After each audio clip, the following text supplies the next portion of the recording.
ఎన్నికల అనంతరం కొంతమంది వైసీపీ నేతలు అండర్ గ్రౌండ్కి వెళ్ళిపోయే ప్రయత్నం జరుగుతుందని ఆల్రెడీ మనం చెప్పాం. అది అక్షర రూపం దాల్చింది. ఎవరైతే మనం ముఖ్యంగా గతంలో తెలుగుదేశం పార్టీని కానివ్వండి, చంద్రబాబు లోకేష్తో పాటు భువనేశ్వర్ గారిని ఎవరైతే అత్యంత హీనంగా విమర్శించారో ముందు వాళ్లే తప్పుకునే ప్రయత్నం జరుగుతుంది. ఎందుకంటే వాళ్ళు ఓడిపోవడమే కాకుండా వైసీపీ పార్టీ అత్యంత దారుణంగా ఓడిపోతుంది. ఈ విషయం మనందరికీ తెలుసు. సో ఇప్పుడు వల్లభనేని వంశీ అయితే ప్రస్తుతానికి డల్లాస్ పారిపోయినట్టుగా మనకి తెలుస్తుంది. సోషల్ మీడియాలో ఇప్పుడు నేను చూపిస్తున్నటువంటి ఈ ఫోటో ఏదైతే ఉందో ఈ ఫోటో అయితే సోషల్ మీడియాలో వైరల్ గా మారింది. మరి నిన్న వెళ్ళాడా, మొన్న వెళ్ళాడా, ఎప్పుడు వెళ్ళాడా అనేది మనకైతే తెలియదు. ఆల్రెడీ నిన్న మాట్లాడుకున్నాం. వల్లభనేని వంశీ ఏంటి అండర్ గ్రౌండ్ లో గెలిపోయాడా, కనీసం ఎక్కడా కనపడటం లేదని చెప్పి మనం ఆల్రెడీ మాట్లాడుకున్నాం. సో అసలు మ్యాటర్ ఏంటయ్యా అంటే ఇదిగో ఈ విధంగా డల్లాస్ అయితే పారిపోయినట్టుగా ఈ ఫోటోని బట్టి అయితే మనకు అర్థమవుతుంది. సో ఇప్పుడు సోషల్ మీడియాలో ఇదే వైరల్ గా మారింది. సో అంటే ఫలితాలు రాకముందే డల్లాస్ పారిపోయాడనే వార్త అయితే హల్చల్ చేస్తుంది. సరే, వాళ్ళ అధినేత లండన్ వెళ్ళిపోయాడు అనుకుంటే అది వేరే విషయం. అయితే వాస్తవానికి ఏదైనా సమ్మర్ హాలిడేగా వెళితే అది ఓకే. బట్ జగన్మోహన్ రెడ్డి ఎందుకు వెళ్ళాడు అంటే దానికి అర్థం లేదు. ఆమ్స్టర్డామ్ ఎందుకు వెళ్ళాడంటే ఇప్పటి వరకు తెలియదు. సరే, ఎన్నికలైన మరుక్షణం ఆయన ఎలాగో కోర్టు పర్మిషన్ తీసుకుని వెళ్ళిపోయాడు, అది వేరే విషయం. ఇప్పుడు వాళ్ళ నేతలు కూడా బహుశా వల్లభనేని వంశీ డల్లాస్ వెళ్ళాడంటే కొడాలి నాని కూడా బహుశా మొత్తానికి ఎక్కడికో చోటకైతే పారిపోయి ఉండొచ్చు అనే అనుమానాలు అయితే కలుగుతున్నాయి. గతంలో కూడా ఆల్రెడీ నారా లోకేష్ చెప్పాడు, నేను రెడ్ బుక్ లో ఎవరి పేరు అయితే రాశానో వారిని ఎట్టి పరిస్థితుల్లో వదిలిపెట్టను, లీగల్ గా తీసుకోవాల్సిన ప్రతి యాక్షన్ తీసుకుంటాం. అంటే ఏదో రెడ్ బుక్ లో పేరు ఉంది కాబట్టి ఏదో గొడ్డలు తీసుకొచ్చి బాబాయ్ నరికేయడం కాదు, లీగల్ గా చర్య తీసుకుంటాం. మీరు చేసిన తప్పుల మీద విచారణ చేయిస్తాం, మీరు చేసిన అవినీతి అరాచకాల మీద విచారణ చేయిస్తాం, ఖచ్చితంగా న్యాయస్థానాల ముందు దోషిగా నిలబెడతామని చెప్పి నారా లోకేష్ చెప్పాడు. అన్నట్టుగానే నారా లోకేష్ ఇప్పుడు సమరానికి కూడా సిద్ధమవుతున్నాడు. ఫలితాలు వచ్చిన వెనువెంటనే రెడ్ బుక్ లో ఉన్న అధికారుల మీద కానివ్వండి, నేతల మీద కానివ్వండి ఖచ్చితంగా చర్యలు అయితే తీసుకునే దిశగా అయితే తెలుగుదేశం పార్టీ ముందుకెళ్తుంది. అందులో ఎటువంటి సందేహం లేదు. ఎందుకంటే ఇప్పుడు చంద్రబాబు గారు అభివృద్ధి మీద దృష్టి పెడితే నారా లోకేష్ కింది వ్యవహారాల మీద దృష్టి పెడతాడు. అందులో ఎటువంటి సందేహం లేదు. పార్టీ కూడా, కార్యకర్తలు కూడా అదే కోరుకుంటున్నారు. ఎందుకంటే జగన్మోహన్ రెడ్డి లాంటి ఒక అరాచక శక్తిని ఎదుర్కొనే 5 ఏళ్ల పాటు ప్రాణాలకు తెగించి ఎంతో మంది ప్రాణాలను పోగొట్టుకుని కుటుంబాలన్నీ కూడా రోడ్డును పడినా కానీ పసుపు జెండా పట్టుకుని ఎందుకు మోసారు అంటే రేపటి రోజున ప్రభుత్వం మారిన తర్వాత అందరికీ బుద్ధి చెప్తారన్న ఒక ఉద్దేశంతో. సో కాబట్టి తెలుగుదేశం పార్టీ ఆ దిశగా వెళ్తుందంటే ఎటువంటి సందేహం లేదు.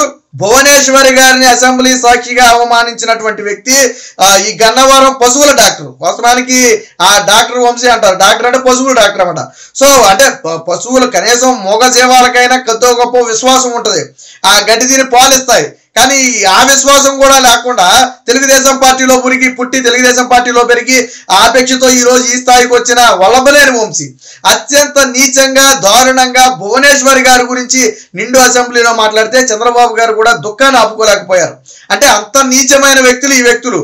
సో మరి ఫలితం అనుభవించకుండా పోతారో, ఎక్కడికి పోతారో? మన ఎన్నికల సమయం చూడండి, తీవ్ర అస్వస్థతకు లోనాడు. నామినేషన్ వెళ్ళే క్రమంలో ఎండదెబ్బకి వడదెబ్బ వచ్చి పోతాడేమో కాసేపట్లో అన్న స్థాయిలో నీరసించిపోయాడు.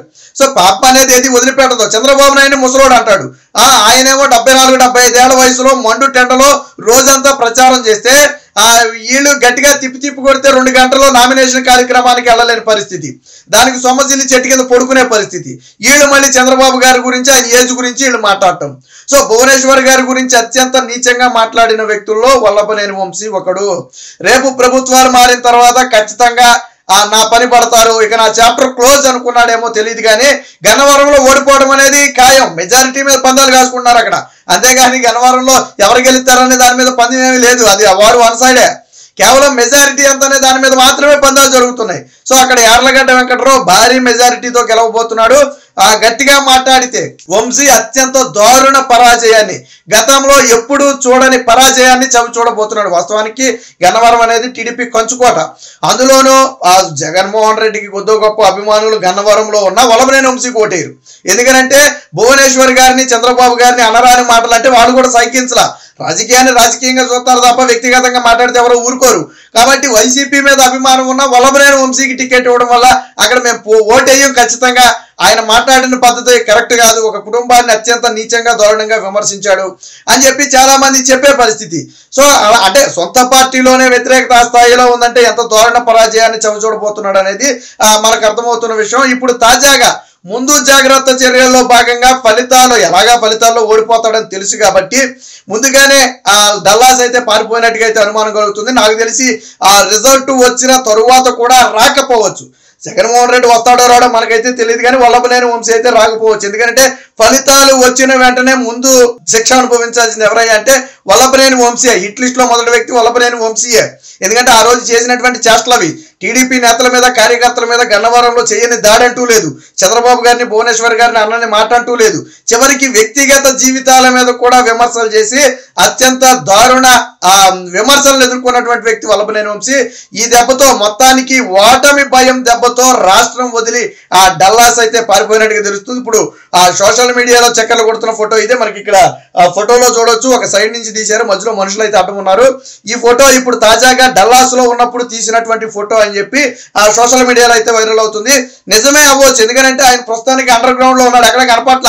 ఆల్రెడీ నిన్నే మాట్లాడుకున్నాం మనం, డల్లాస్ వెళ్ళాడనే విషయం తెలియక ముందే వల్లభనేని వంశీ, కొడాలి నాని ఏంటి సైలెంట్ అయిపోయారు, ఏంటి విషయం అని చెప్పి ఆల్రెడీ మనం మాట్లాడుకున్నట్టుగానే ఇప్పుడు ఆ డల్లాస్ అయితే పారిపోయాడు. అందుకనే మనకి ఎక్కడా కూడా ఆ కంటికి కనపట్లేదు. బహుశా రిజల్ట్ వచ్చేదాకా కూడా నేను ఇక్కడ ఉండటం మంచిది కాదేమో, ఏ క్షణం ఏం జరుగుద్దు అని ఆ భయం వేసి డల్లాస్ అయితే పారిపోయి ఉండొచ్చు అని టీడీపీ శ్రేణులు అయితే అంచనా వేస్తున్నాయి. మొత్తానిగా ఒక్కొక్క వైసీపీ నేత రాష్ట్రం వదిలి పారిపోతున్నారు అని చెప్పి ఈ రోజు పశువుల డాక్టర్ వల్లభనేని వంశీ పారిపోవడాన్ని బట్టి అర్థమవుతుంది.